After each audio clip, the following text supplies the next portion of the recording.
A scream pierced through the golden silence of the Adayami mansion in Lekki. Steam curled upward like angry spirits. Air reeked of boiling water and fear. Amara stood over the trembling figure of her mother. In law, her silk robe glimmering beneath the chandelier. Her hands shook, not from guilt, but fury. The kettle slipped from her grip, clattering onto the marble floor. The old woman's cry tore through the air, her skin scalded, her eyes open, not in hatred, but in sorrow. Then, the door slammed open. A man in a black suit froze at the doorway, disbelief painting his face. "Omara, what have you done?" he whispered. "That's my mother." Boiling water spread across the white floor like liquid fire. The scent of burnt flesh choked the room. The woman's frail body trembled, yet her gaze never left her son. And as her breath grew shallow, a soft voice, the narrator's, spoke above the chaos. "Some wounds are never seen on the skin. They burn inside the heart, where forgiveness struggles to live. We chase gold and forget who washed our hands when they were dirty. But life, it never forgets to bring us back to the fire we once set for others. Mama, if your heart still remembers the woman who once carried your pain, long before marble floors and silk curtains, there was Mama Aban, a woman of Makoko, whose hands were darkened by charcoal and sweat. She was known across the floating village as the woman who never sat idle. Every dawn, while others slept, she lit her fire from the ashes of yesterday and prayed, "Lord, give my son wisdom, not just to rise, but to remember where he rose from." Her only son, Chidi, was her pride. Sharp-eyed, kind, and curious. "Your smile," she'd tell him, "so bright. Even the smoke forgets to sting my eyes." When he earned a scholarship to study abroad, entire village danced, drums echoed on the water, palm wine spilled. Women ululated, Mama University. But joy never stays forever. One rainy evening, the old bridge collapsed beneath her cart. The weight of charcoal crushed her legs and her freedom. Yet even in the wheelchair, she remained the heart of Makoko. Neighbors said, "Mama Iban's body may have stopped walking, but her spirit still crosses rivers." At night, she would sit by her door, radio humming softly.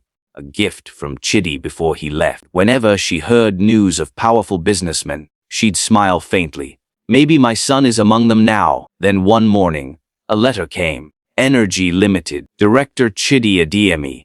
Her hands trembled as she opened it. A photograph slipped out.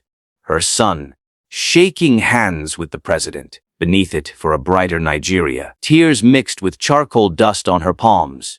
"My son," she whispered, "your light is bright, but may it never blind your heart." Rain drizzled lightly as a black SUV glided through Makoko's narrow lane. In suits stepped out. "Madam Iban, your son requests your presence in Lekki." The whole village watched in awe. "Mama University is going to paradise!"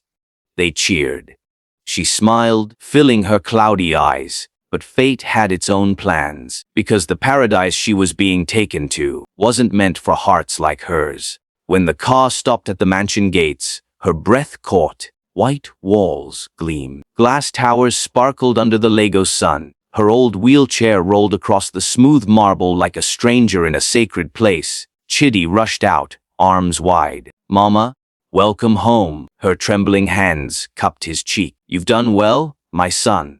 But I hope your heart still smells of charcoal." From the balcony above, Amara, his wife, appeared, tall, elegant, her perfume rich as money. She smiled politely. "Welcome, Mama. We prepared a room for you, downstairs." Polite words. Mama Eben nodded, unaware that she had just been welcomed into a home without warmth. Dinner that night shimmered with gold, candles, crystal glasses, imported laughter. Chidi spoke of oil deals and Dubai partnerships. Mama Iban listened, smiling faintly, trying to tell him about Makoko. But Amara cut her off with a sweet, practiced tone. "That's lovely, Mama. But we have some urgent business tonight." Docilence. Forks clicked, and the distance between mother and son widened like a crack in marble. Days turned into quiet isolation. Her meals arrived at the door. Her voice faded in the halls. At night, she heard music, jazz, laughter, clinking glasses. She whispered to the maid, "Can I sit outside? The sun warms my bones." The maid frowned. Madam said no. Smell of ointment lingers on furniture.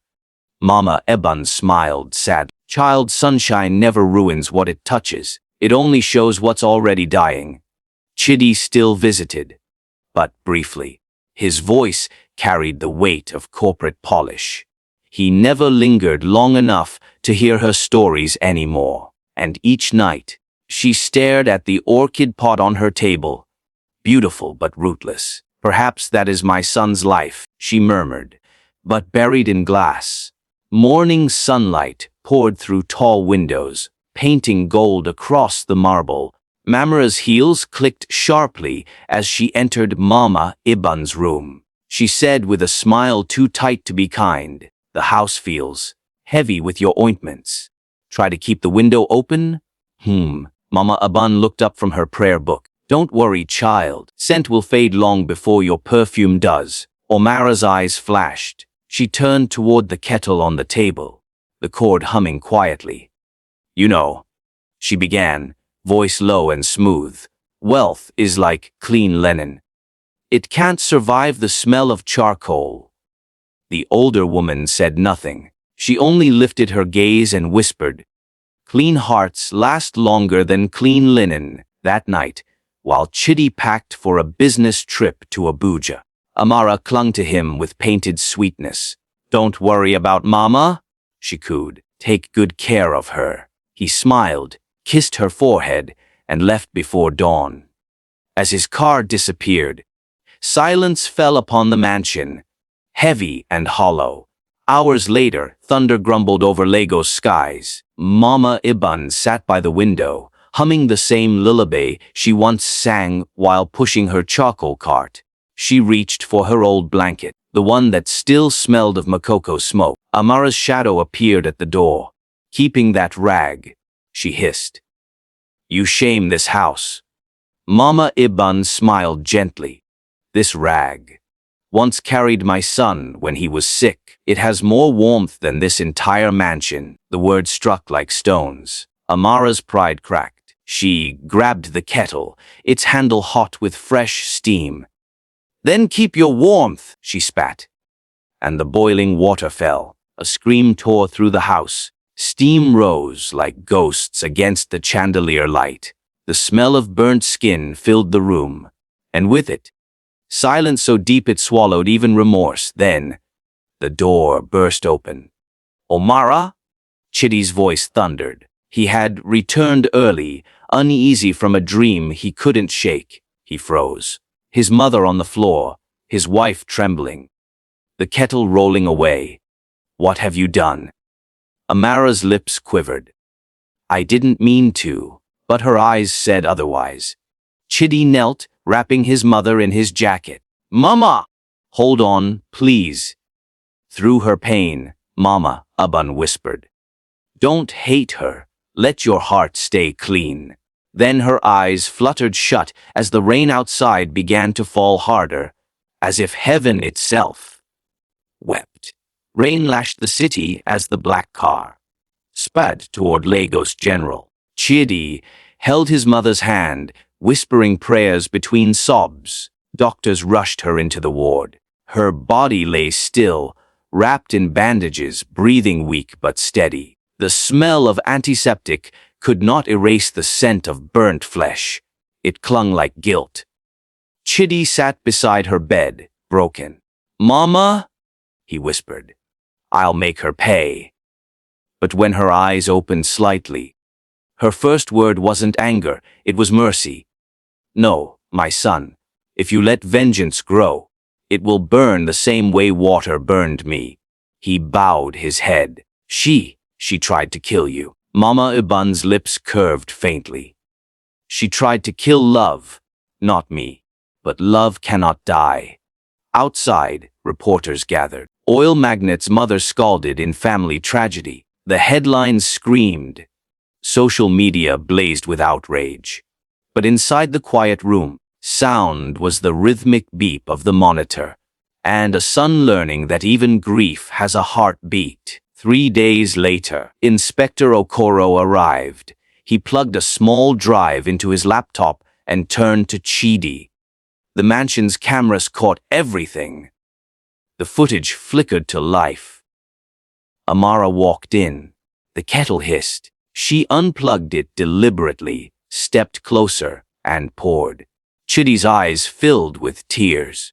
But then, a moment no one expected before the boiling water touched her, Mama Iban reached out, not to shield herself, but to protect a framed photo of her son on the table. She had tried to save his image. Even as he failed to save her, the inspector paused the footage. Chidi covered his face, trembling. My God, I let ambition into my home. It burned my mother. Outside the room, journalists waited for a statement, but the son of wealth had no words, only tears. Months later, the courthouse overflowed with spectators. Rain hung in the clouds again, waiting for judgment. Amara sat in the dock, her once glamorous hair tied in a dull braid. Her eyes were hollow, her hands cuffed. When the prosecutor read the charges, intentional harm to a disabled elder, gasps rippled through the room. Then came her turn to speak. Her voice shook like dry leaves. I didn't want to kill her. I only wanted her to respect me. I was tired of feeling small in my own house. The judge nodded solemnly. To Chidi, do you wish to speak? He rose slowly, his suit plain, his face lined with nights of no sleep. I once called myself a billionaire, he said softly. I was just a poor son blinded by gold. He turned to Amara. Pride boiled your heart, but my silence fed the fire. My mother told me forgiveness frees the soul. Today, I choose to listen.